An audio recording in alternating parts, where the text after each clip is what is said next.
Hey everyone, welcome to Top Down Tech, where we talk about tech from the top to the bottom. Today we're going to be taking a deep dive on the Poco X3 GT. So grab a snack, maybe a drink, because this is going to be a long one because we're going to be going in depth on this phone.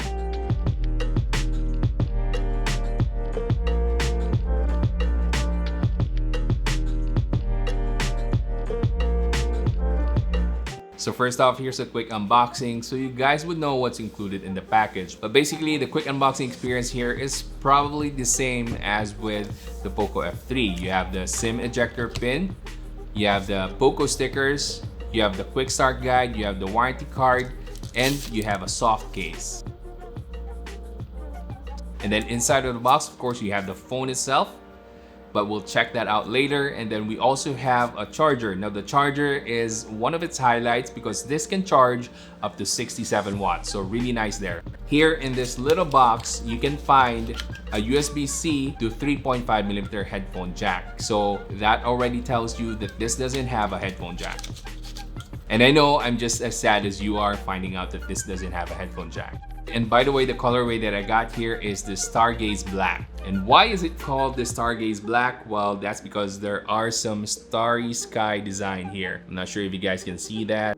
But there are also two other colorways here. We have the Cloud White and the Blue Wave. Now, I'm not sure if any of those other colorways have matte finishes, but this one has a glossy back panel. Now, let's quickly check out all of its ports. So at the bottom, we have a microphone, a USB-C charging port, and one of its two speakers.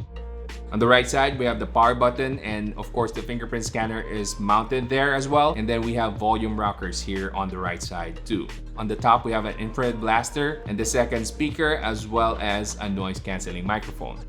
On the left side, we have a dual SIM card slot, and you heard that right. It's just a dual SIM card slot. So this doesn't have expandable memory. So go on, it's okay to cry.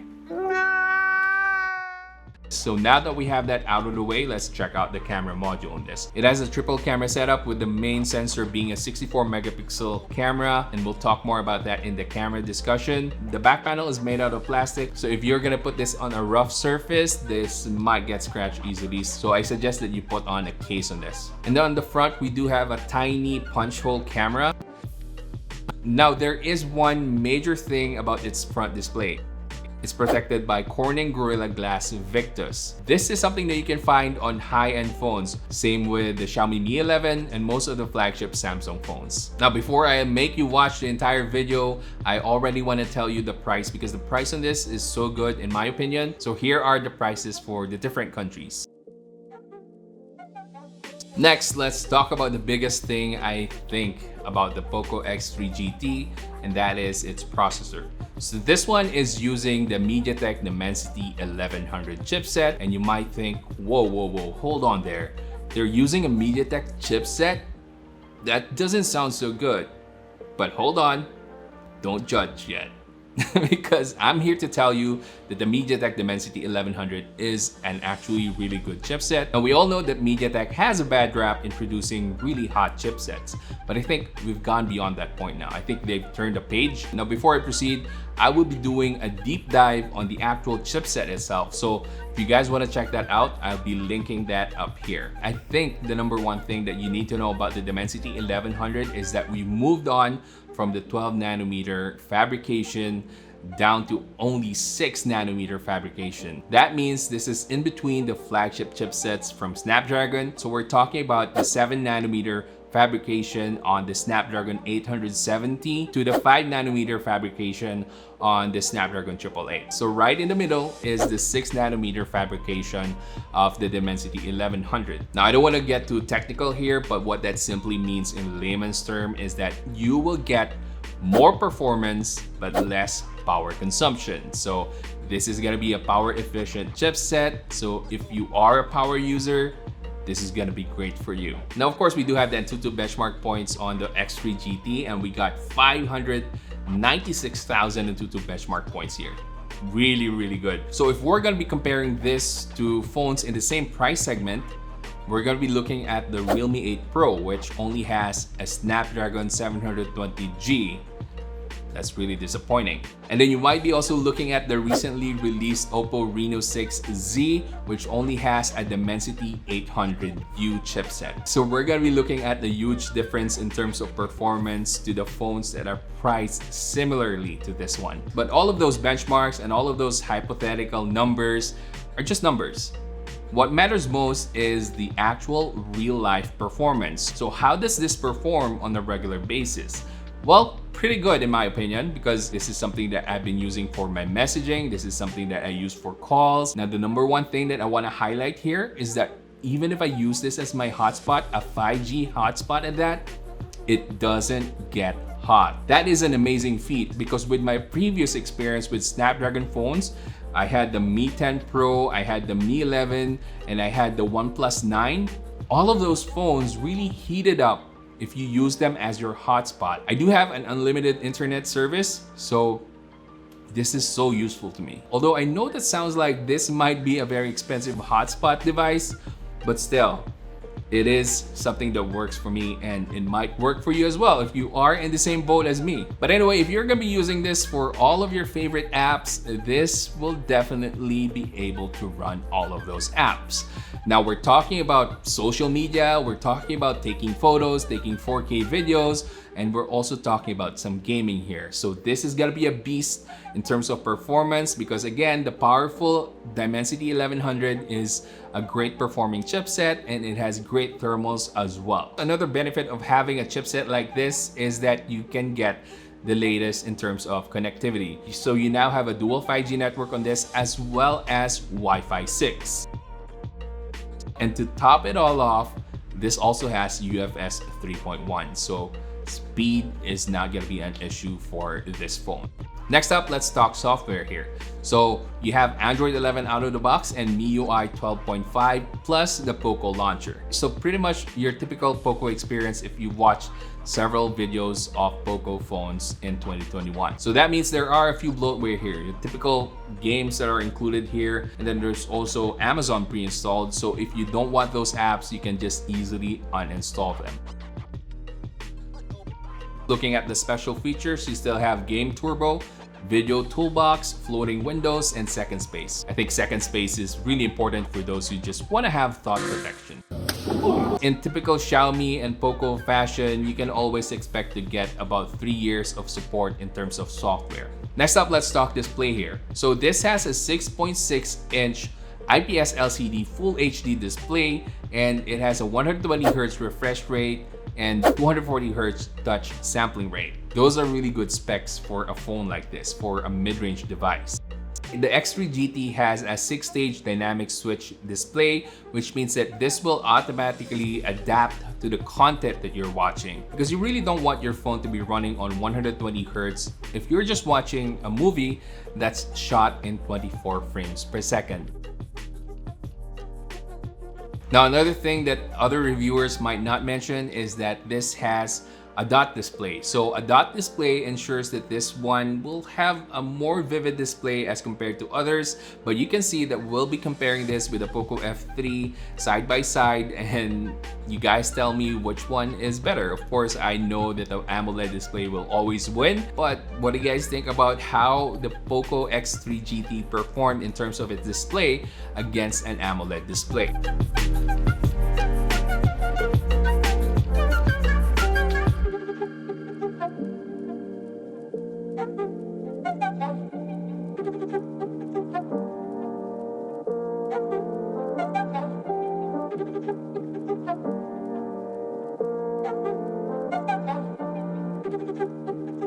Now, if you're going to be using this outdoors, there is an option to turn on the sunlight mode. So that will hopefully improve your experience if you're going to be using this under direct sunlight. I haven't really tried this feature because it's been raining cats and dogs here in the Philippines. Now, if you love reading on your phone, another feature that you might like when it comes to the display is the reading mode. So what it does is it tries to simulate the paper texture, which reduces the eye strain. Now, one thing that I usually connect with the display is the DRM info. So this only has Widevine level 3, which is unfortunate for those who want to experience HD streaming from Netflix, from Amazon Prime, from Disney Plus. So if you guys are looking forward to watch HD Netflix here, you might be a little bit disappointed. But hopefully they can upgrade this to Widevine level 1 in the retail version, because the unit that I have right here is just a review unit.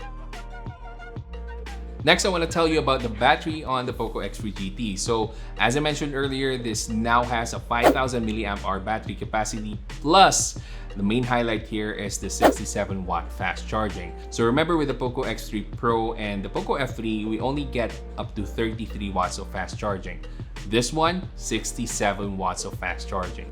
That means you can charge this from 0 to 100% in just 40 minutes. But how were they able to do that? How were they able to squeeze out so much power or so much fast charging in this mid-range device? Well, it's not really a secret. They just use the same middle tab technology from the previous phones as well.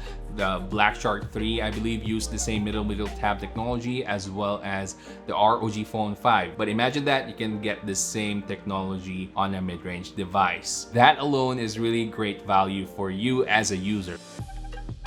But let's talk about how long you can use this. Well, you can expect to use this for about a day and a half, or even 2 days. Really depends on your use case scenario. Everyone's use case scenario is different. But just to give you a brief idea, I charged this last night at about 8 p.m. and I haven't charged it today. And it's already 6 p.m. So that's almost 24 hours now. And I still have 31% battery left. And I've been using this as my mobile hotspot here in my place because I don't really have a wired connection here. And by the way, some of you might ask if you can play and charge at the same time. And while that is not advisable, but if you really have to do that, you can actually get about 55 minutes of charging time from 0 to 100%, even if you're playing. So that's just an extra piece of tidbit for you guys out there. Next, let's talk about the camera. So this is equipped with a 64 megapixel Omnivision camera sensor, and we also have an 8 megapixel ultra-wide sensor and a 2 megapixel macro camera. I haven't been able to take decent quality photos here in the Philippines because, again, as I mentioned, it has been raining like cats and dogs here. So usually the sky is gray and I haven't seen the sunlight in almost a week now, or maybe even over a week now. So you just have to take a look at the photos that I have for you right now that are showing on the screen. But also, I will be including a Google Drive link in the description box where you can see the full resolution photos, and I'll try to add more photos once we get some daylight or sunlight here in the Philippines, because I think that's gonna be a better gauge for you if you are looking at the camera quality of the Poco X3 GT. It does have a lot of camera features. However, you can see that it has a night mode, it has a 64 megapixel mode, a short video mode, it has panorama, documents, you have the vlog mode as well, you have a slow motion, time lapse, long exposure, dual video mode, clone mode, which is super fun to use if you know how to use this. And then of course you have the pro mode as well. And also they do have a lot of photo and video filters here. So if you want to get creative, you can do that with the Poco X3 GT.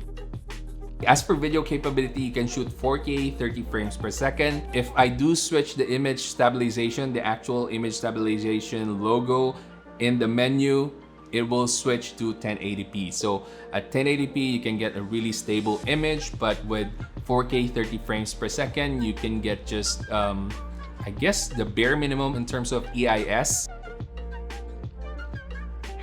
Now, as for night shots, you can expect the same performance from most of your Xiaomi and Poco phones. You're not really gonna see a huge improvement. There will be some minor improvement in terms of brightness and visibility of your photo, but overall, it's still gonna be a dark photo if you don't have enough lighting in your area. So that's about it for the camera discussion. Let's move on to gaming. I think the gaming discussion is one of the most important things that you want to know about, because I think this is where you'll see the most impact from the Dimensity 1100. I was pleasantly surprised that Genshin Impact can run at 60 frames per second at the highest graphical settings without any issues at all. It's just an amazing fun experience to play Genshin Impact on this, especially because you can push this to the highest graphical settings. And what's wonderful about this is that the heating at the back panel is not as bad as what I experienced with other phones. Now moving on, let's talk about Call of Duty. Now Call of Duty Mobile is something that I was expecting to not really perform the best way on the Dimensity 1100, because with my experience with previous Dimensity chipsets, Call of Duty usually isn't well optimized for the Dimensity chipset.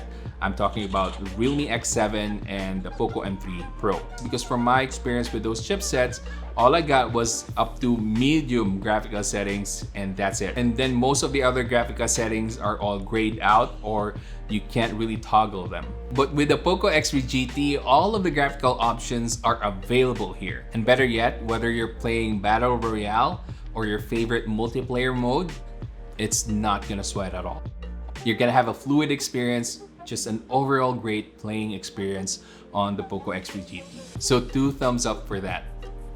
And then of course I tried this on PUBG as well and I was able to get extreme smooth performance here. 60 frames per second is guaranteed. All of those in the comment section who want me to try GFX tools, I'm not gonna do that because I don't want to push this to its limit. You are limited however to HD Ultra for now, but it says that HDR mode is coming as well if you are looking forward to that.